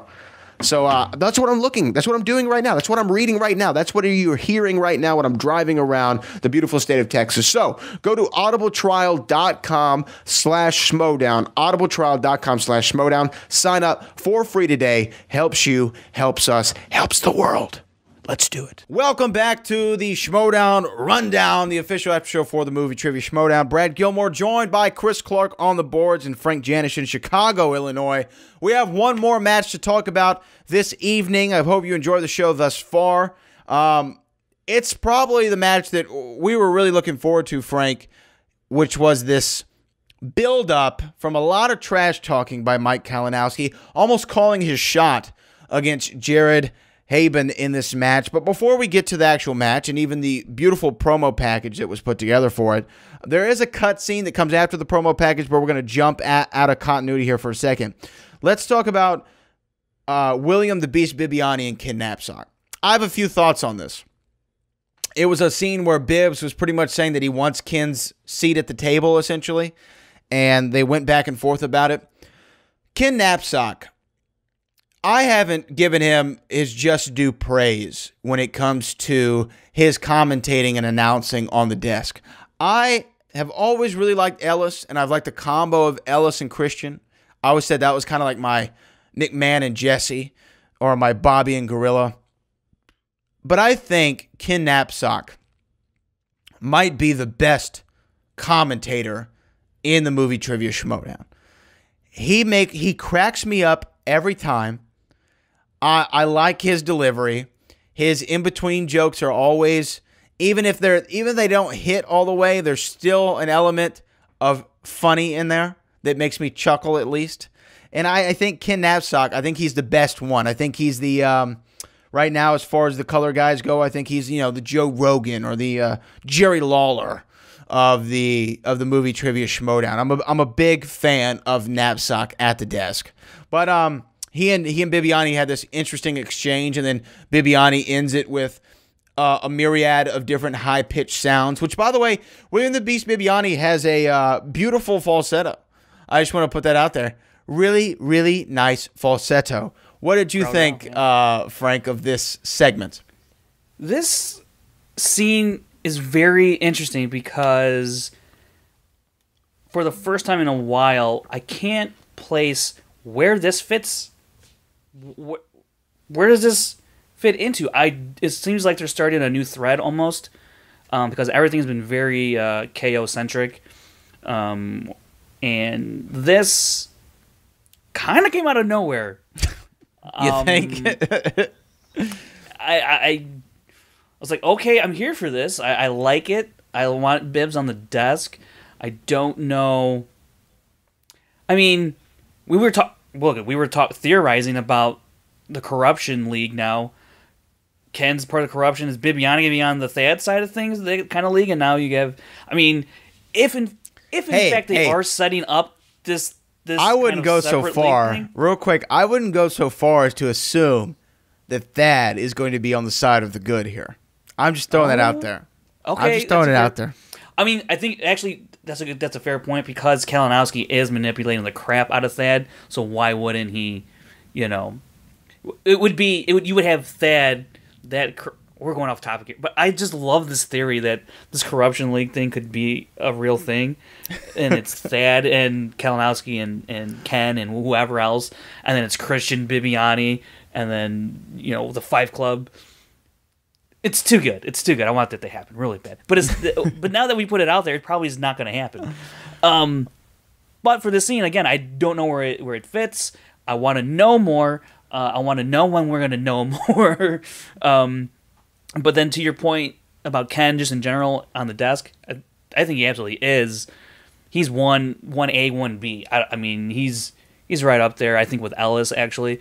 But there's a joke he cracks. In this match, it's the Parker Lewis can't lose marathon. I don't know how. I think that went over probably a lot of people's heads, but I actually remember seeing that show, and because it is a really obscure 90s. It was only on for a couple seasons, I think, and you can hear. I think it's mostly you can hear Riley just losing it because it is one hell of a reference. After Alice brings up how many 90s references can pop in, and that just speaks to the level of brilliance Ken has at the desk, where he can pull out some crazy stuff and just make you laugh your ass off. So good luck, Bibbs. You have a different style at the desk, but there's no way in hell you're going to replace Ken Knapsack. Oh, yes. Big shoes to fill there with old Ken Knapsack. But let's talk about it. Let's get into it. Frank, I mean, this was the match I think that you're probably most excited for this week. I know you've been all in on the killer Mike Kalinowski this time around. I really feel like you dig what he's selling. Oh, I do. I think this is my favorite storyline in the Schmoedown of all time. And wow. It's only been a few seasons, right, where we've done the storyline stuff. I mean, like the Horsemen and the Lions Den and all that. But this, it just seems like it seems like an actual narrative is happening here. And where you had other cutscenes stemming back from the 2017 Spectaculars, when we kind of entered into this phase. Or is it 2016 Spectacular? 2016 Spectacular leading into the 2017 season. The 2016 Spectacular had the Four Horsemen and the Lions, and we got these kayfabe scenes for the first time, and it kind of brought us into this new era of the Schmoedown. And you get these little fun scenes between, what was it, Jay and Dagnino had a scene together and whatnot. And you get these little pop-up things, right? This Kalinowski thing, man, it's an actual, you cut these clips together, it's an actual show, man. Like an actual TV show within a show. And the way Kalinowski plays this part is he's doing it on screen and off screen. I mean, when I mean off screen, in the Facebook group, I mean, he went after Janine. I think I sent you a screenshot of that post, Brad, of because Janine was going on about how KO will always be white Wonder Bread to her or whatever, and he comes back with the one thing that I love the most in this world is dark salty chocolate, and I just absolutely lost it. Even Andrew Guy, fellow heel in the Schmoedown, could not help but comment on how much he loved that reply. Yeah. And I mean, it is, and then his posts about we're all sheep now, and I mean the guy is just bringing it, and I'm just loving every minute of it. Firing on all cylinders is a cliche, but it is a apropos analogy for Mr. Kalinowski right now. He is really bringing it. So what did you think going into this match? I thought, this is what I was thinking. I was like, so what happens? Because I've talked to Christian about this personally before when he and I have chatted, and I'm like, it's one thing to write this thing, and we almost talked about it when we had him here on the show as well. You can come up with this scenario and how you want things to play out, but if the action doesn't play out the way you want it to in the ring or in the arena or in the match, you have to drop everything and change course. I was thinking, so we have this great angle with Mike Kalinowski where he's really bringing it, and it's really juicy, and there's a lot of meat on this bone. What happens if he loses against Jared Haibon in the first round? Like, what happens? And then I'm thinking, okay, well, he owns Thad right now. He's got some blackmail on Thad. Maybe he can say, oh, well, in this tournament, anybody with the initials MK, you got to beat twice before they're eliminated. Right. Like, I thought he could come up with something. But I was thinking this whole match, I'm like, what happens if he loses? Because, be honest, I thought he was going to lose. Did you really? I did, because Jared Haibon was very impressive in the times that we've seen him. At least to me, he over-delivered, and maybe that was why I was kind of so high on him, because I had low expectations going in, and then he surpassed them. And Mike, I've had high expectations, and he's come under them. Especially this year, he hasn't had the best year. He's had some big opportunities, and he's squandered them, especially those two number one contender opportunities that he had. So I really thought Jared Haibon was going to pull this out, and I was like, man, what happens if Mike Kalinowski loses? And you see that whole beautiful promo package of all the story, which, by the way, the rundown was featured in. And shout out to RB3, and we were in, although I was wearing my goofy Rockets championship hat, and I looked ridiculous. But we were in there. And but you saw this whole package. I was like, God, I hope that I think he's going to lose, but I hope that he doesn't. You thought that Mike had the edge going into this match, Frank? I think he had a slight edge, yes. I wasn't doubting Jared's ability, because I think he is really good. And when we get to the end of this recap, I'll say why. But also, in regards to Mike, I've heard how he's gone about training for the Inner Geekdom, and this is the real life part of this. Is Mike desperately wants to win the Inner Geekdom title. I mean, he wants it as bad as I've seen anyone want to win anything in this league. He is rifling through movies all the time, and you can. When you watch this match, and you talked about it earlier, Brad, how fast you write down your answer and whatnot, I mean, that is a sign of how much he is studying and training for the Inner Geekdom. And it showed in this match big time. And I think that's going to give him the biggest boost of confidence, aside from his character stuff. That's going to give him the biggest boost of confidence in the world. And then on top of the character he's playing, the storyline he's playing, where everyone is just loving what he's doing, I mean, this guy's got to be riding an amazing high of having a huge win, and now it's coinciding with this huge storyline. I mean, it doesn't get any better if you're Mike Kalinowski.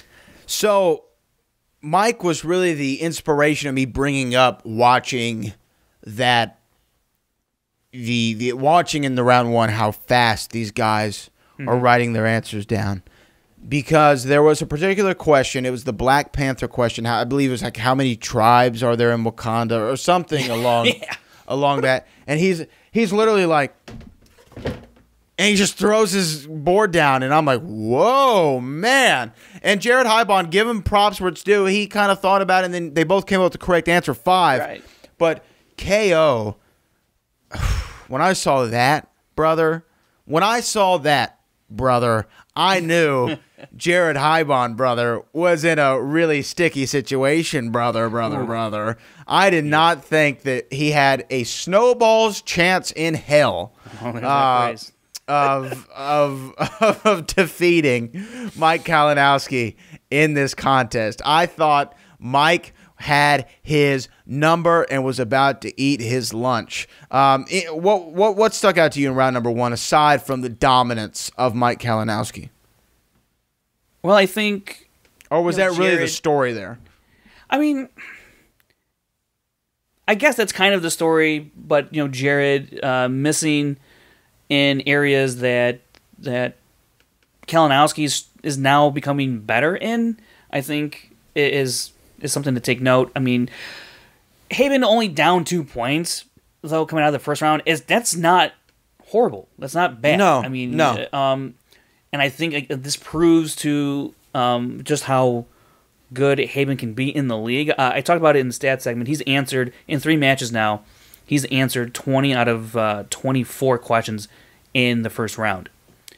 You don't do that on accident. You don't guess your way to all that stuff. So, and as we get into the second round here, look at his Donica match and look at this match. He's getting burned by the wheel bad. Yes. And but, that's the way the game is played. Those are the categories that are in the Intergeekdom, so you're going to have to know them if you want to be a champ. So he already knows where he's got to do some work. But this first round, I thought he still had a shot at putting some real pressure on Mike Kalinowski, because you never know how the second round's going to go, and this is all before he spins, right? So I thought he was still in it. He was still in it, but let's go to the spins. Christian alluded to it as well. The round 2, make or break round, right? We've heard him allude to that before. Mm-hmm.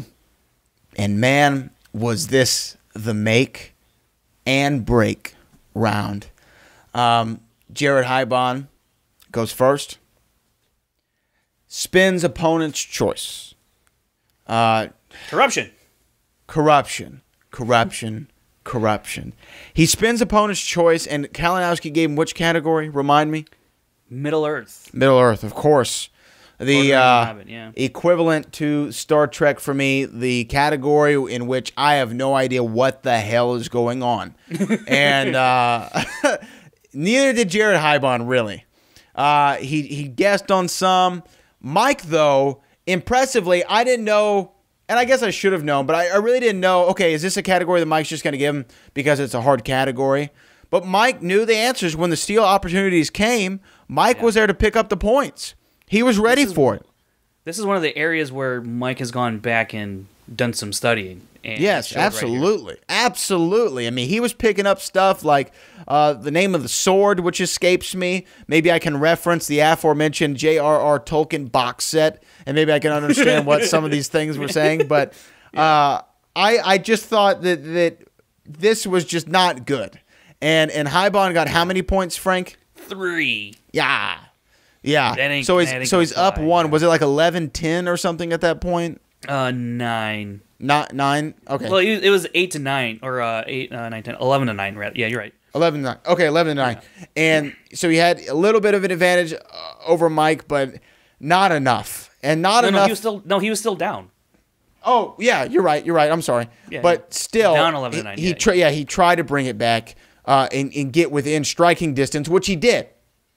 He got in striking distance, and you had to hope. It just so happened to be that he already had his turn. Yeah, right. So, but you had to hope as Jared Haibon, okay, I'm 2 points off. I know that he's going to get some more on me. Maybe he gets a 4 or 5 point advantage going into round 3. The only thing, and this is what's going on in Jared's mind as Mike gets up from the desk, walks over to the wheel. He's like, okay, I still can be in this, Hopefully he gets a category, and, now the wheel is spinning. Hopefully he gets a category that's not really good. The only thing that would really put a nail in this coffin is if he gets spinner's choice. Damn it to hell. And that's what he got. Yeah. He got the thing that he needed to really put this game away if it wasn't going to be his match already. He got spinner's choice. Okay, Eric Zipper match versus Mike Carlson.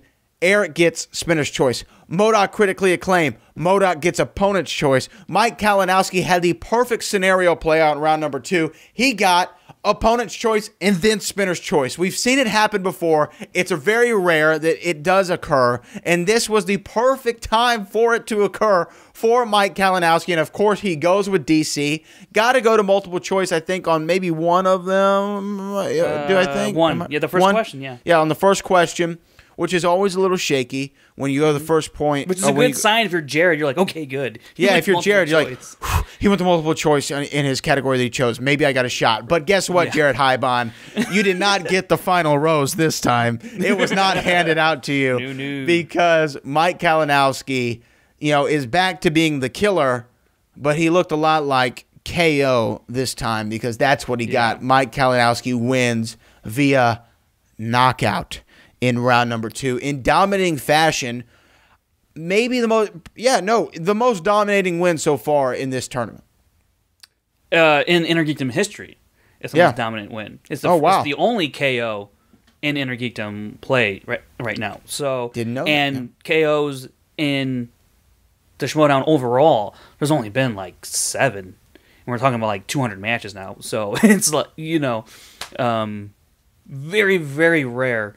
I mean, you have to have the right circumstances, like today, or when this in this match, spinners and opponent's choice have to go your way, and you have to pick the right categories. Everything has to click just right to even have an attempt. He didn't even have a shot at a knockout.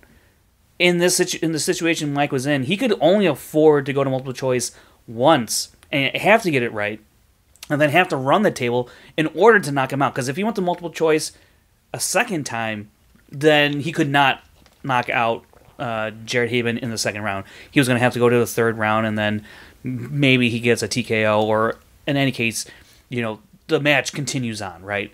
Right. Perfect set of events here. Opponents picks the right category for Jared to go after, and he capitalizes on his mistakes. Then he gets spinners, picks his category that he aces all the time, and he did what he needed to do to KO Haibon, and it was a perfect storm of events, and this is what you get. But it's so rare that all the stars line up in the Schmoedown for you to get a KO. When it does happen, I think that on its face, KOs mean more than a TKO, right? Right.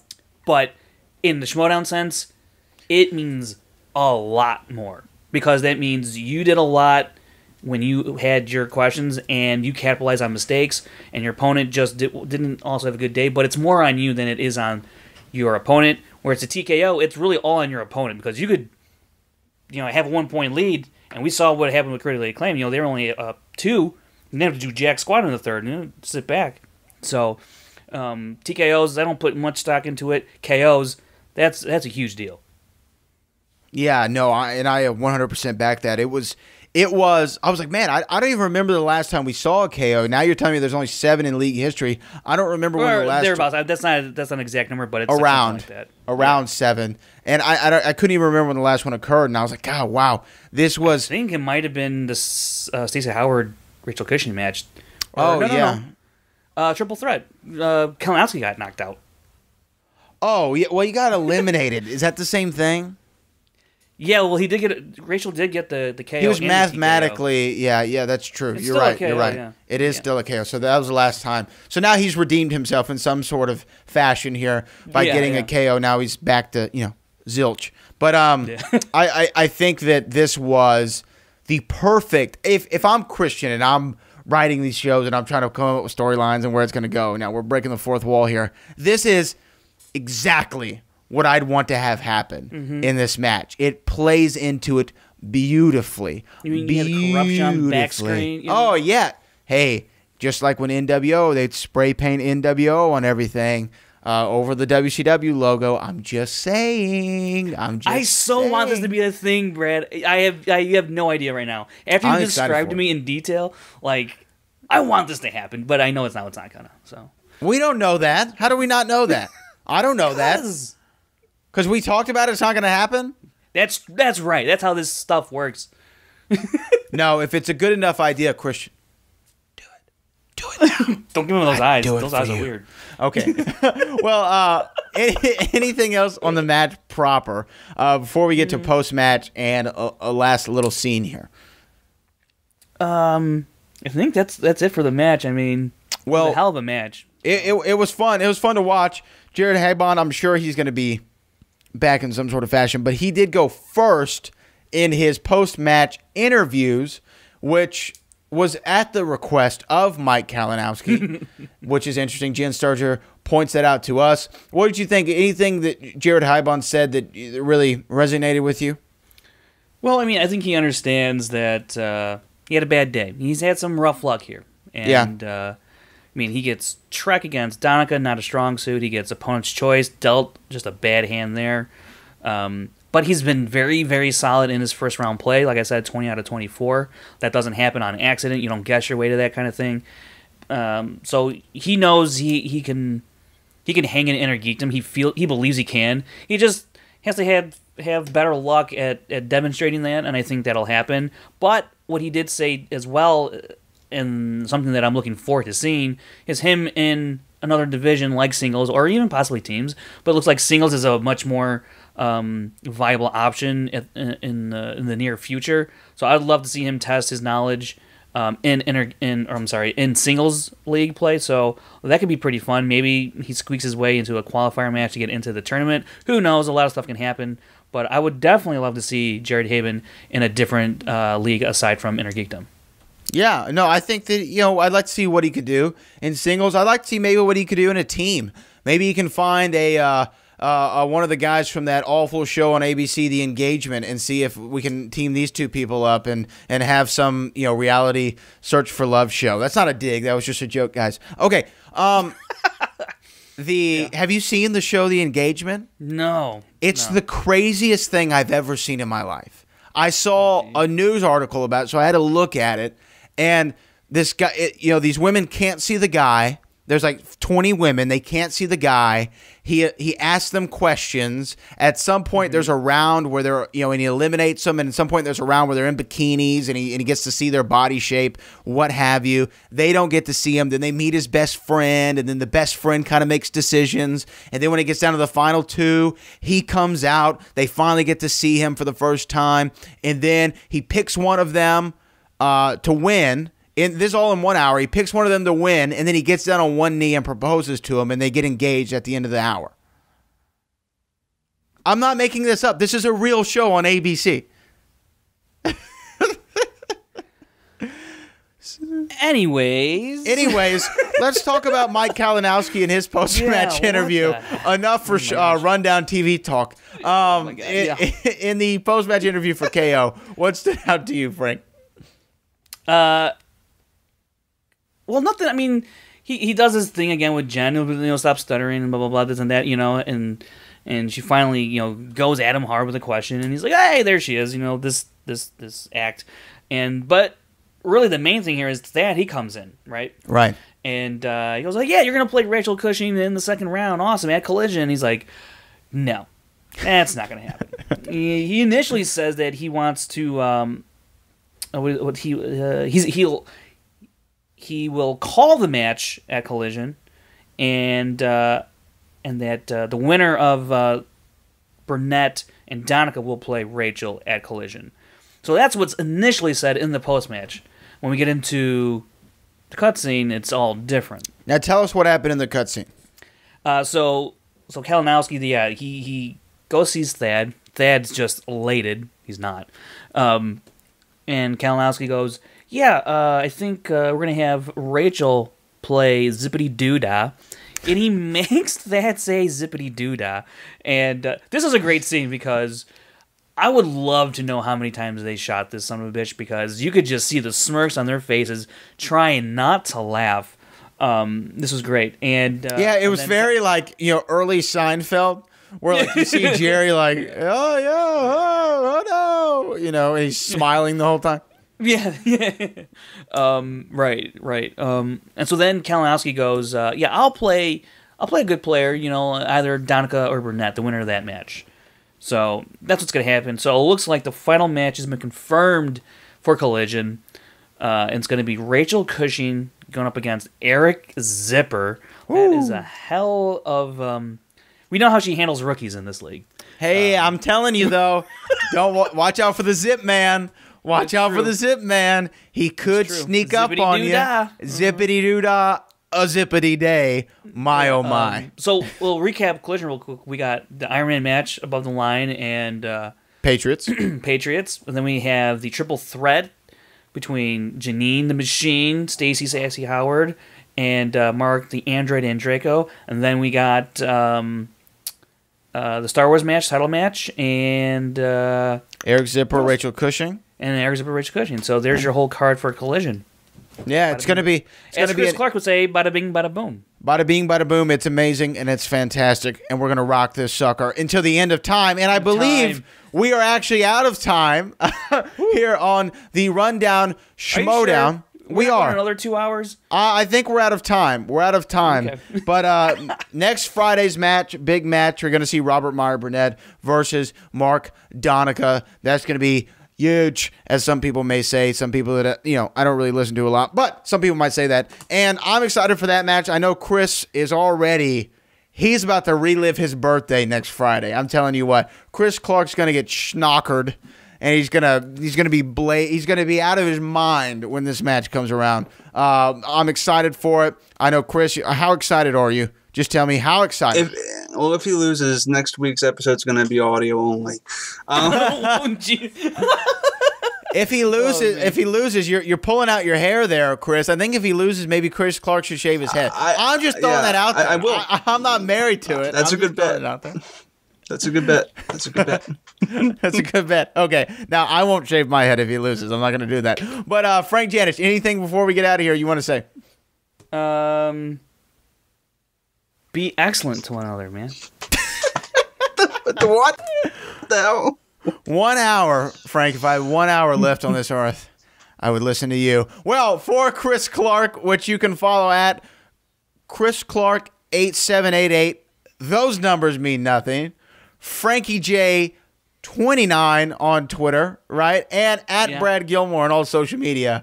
We will see you on the Schmoedown Rundown next week. And we'll be making more announcements soon on Rundown Schmoedown 2, the all Back to the Future match between Frank Janisch and myself, coming very rapido. That's Spanish for quickly. We'll see you next week.